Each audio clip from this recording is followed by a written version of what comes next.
दोस्तों नमस्कार। शांति पर्व इस YouTube चैनल में आप सभी का स्वागत है।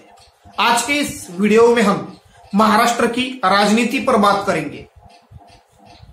शिवसेना शिंदे की मगर जनता के दिल में उद्धव ठाकरे, इस विषय पर विश्लेषण करेंगे। वीडियो को लाइक, शेयर और चैनल को सब्सक्राइब करना मत भूलिए।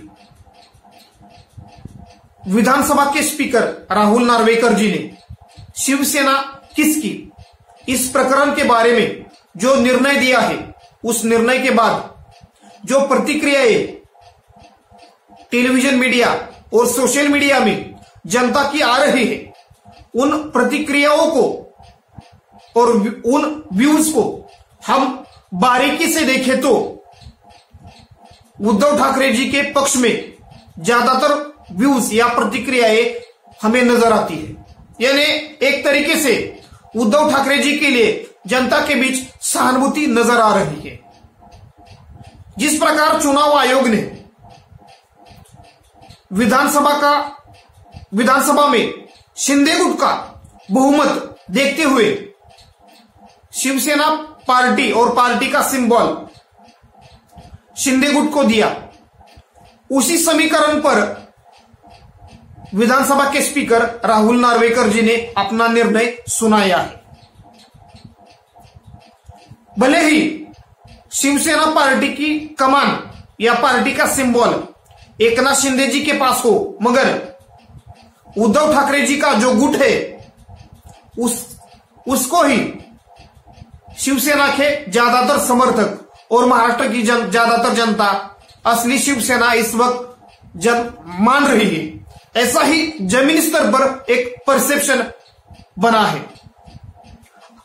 मुख्यमंत्री पद यानी सत्ता और शिवसेना पार्टी पर कमान, लेकिन सत्ता में होकर भी जिस प्रकार एक जनता के बीच अपने गवर्नेंस के मॉडल के कारण या अपने निर्णय प्रक्रिया के कारण जनता की समस्याओं को जिस प्रकार हल करना चाहिए था या सरकार के काम से जनता का दिल जीतना चाहिए था, उसमें एकनाथ शिंदे जी की सरकार पूरी तरह से विफल होती नजर आ रही है। लेकिन जब उद्धव ठाकरे पार्टी के प्रमुख थे यानी शिवसेना के प्रमुख थे और महाराष्ट्र के मुख्यमंत्री थे, उस वक्त उनकी लोकप्रियता जितनी थी उससे कई गुना अधिक लोकप्रियता इस वक्त उद्धव ठाकरे जी की जमीन पर हमें दिखाई दे रही है। यानी महाविकास आघाड़ी के सबसे बड़े नेता के तौर पर उद्धव ठाकरे सामने आ रहे हैं। जमीनी स्तर पर शरद पवार जी के लिए भी सहानुभूति है, मगर शरद पवार जी से ज्यादा उद्धव ठाकरे जी को लेकर जनता के बीच सहानुभूति ज्यादा नजर आ रही है। यानी एक तरीके से शिवसेना पार्टी उद्धव ठाकरे जी से लेकर एकनाथ शिंदे जी को दी गई और इस समीकरण के पीछे या इस बीजेपी के इस दाव के पीछे इसके कारण उद्धव ठाकरे जी का समर्थन कमजोर हो जाएगा, उनकी राजनीति में पकड़ कमजोर हो जाएगी। ऐसी एक जो समझ बीजेपी की थी वो समझ बीजेपी को जमीनी स्तर पर भारी पड़ती नजर आ रही।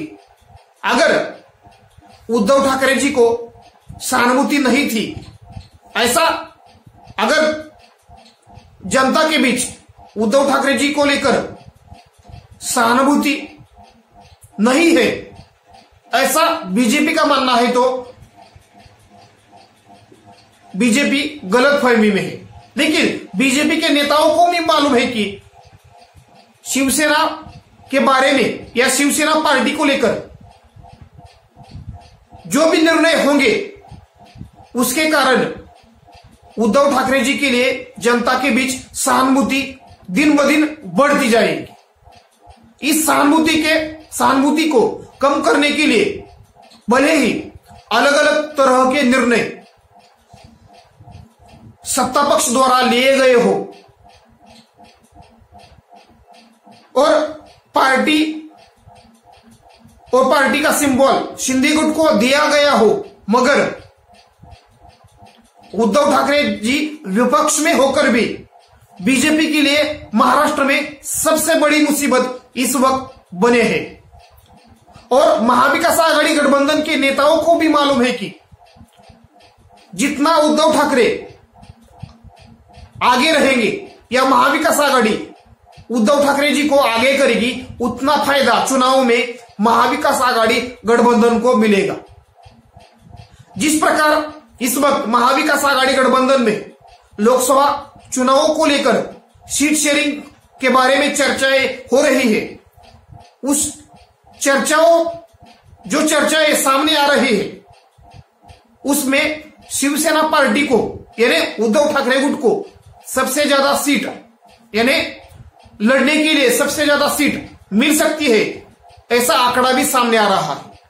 यानी कुल मिलाकर इस वक्त उद्धव ठाकरे जी के पास सत्ता और पार्टी दोनों नहीं है, मगर जनता में उनके लिए जो एक सपोर्ट और सहानुभूति है वो दिन ब दिन बढ़ती नजर आ रही है। सत्ता का इस्तेमाल से उद्धव ठाकरे जी को कमजोर करने का एक हर संभव प्रयास शिंदे गुट द्वारा किया गया। उद्धव ठाकरे गुट के अलग अलग नेताओं को अपनी तरफ लाने के प्रयास किए गए या कार्यकर्ताओं को अपनी तरफ लाने के प्रयास किए गए, लेकिन इन प्रयासों में भी सफलता मिलती हुई नजर नहीं आ रही। यानी राहुल नार्वेकर जी का निर्णय हो या चुनाव आयोग का निर्णय हो, ये दोनों निर्णय एक तरीके से स्क्रिप्टेड है। ऐसी भी चर्चाएं इस वक्त महाराष्ट्र की राजनीति में हो रही है और इन दोनों निर्णयों के बाद उद्धव ठाकरे उनका मनोबल कमजोर हो जाएगा।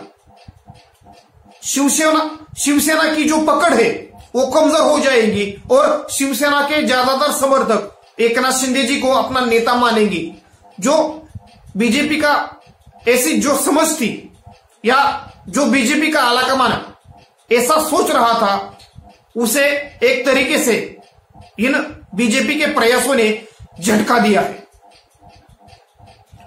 आने वाले लोकसभा चुनावों में महाराष्ट्र में हमें नरेंद्र मोदी वर्सेस उद्धव ठाकरे ऐसा ही मुकाबला देखने को मिलेगा। राहुल नार्वेकर जी ने जो निर्णय लिया है उसके खिलाफ ठाकरे गुट सुप्रीम कोर्ट में जाएगा। सुप्रीम कोर्ट में ठाकरे गुट को न्याय मिलने की एक आशा है, लेकिन इस वक्त सत्ता के जरिए जो राजनीतिक प्रयोग बीजेपी महाराष्ट्र में कर रही है और अपने विरोधियों को कमजोर करने के लिए जो प्रयास बीजेपी की तरफ से हो रहे हैं, उसका फायदा बीजेपी को मिलने के बजाय विरोधियों को मिलता हुआ नजर आ रहा है। यानी एक तरीके से इस वक्त बीजेपी का हर दाव महाराष्ट्र में उल्टा पड़ रहा है। धन्यवाद। वीडियो को लाइक, शेयर और चैनल को सब्सक्राइब करना मत भूलिए।